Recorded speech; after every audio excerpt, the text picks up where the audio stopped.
Masyarakat antarabangsa diseru sokong hak sah rakyat Palestin.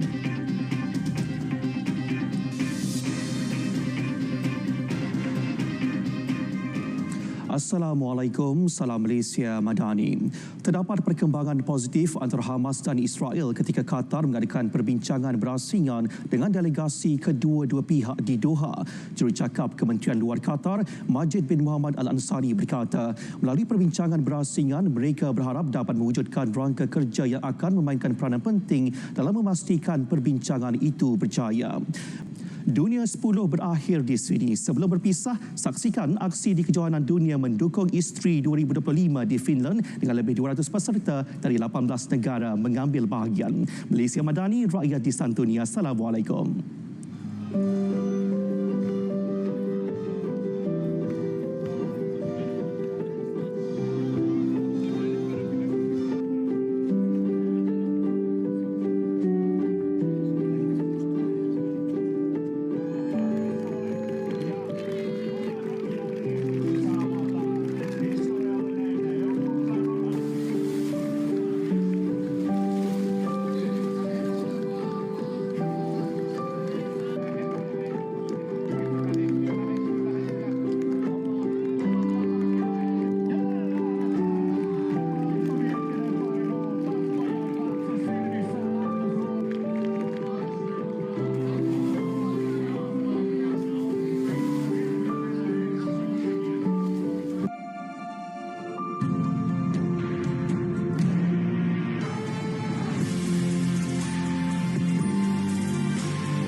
Volkswagen buang puluhan ribu pekerja.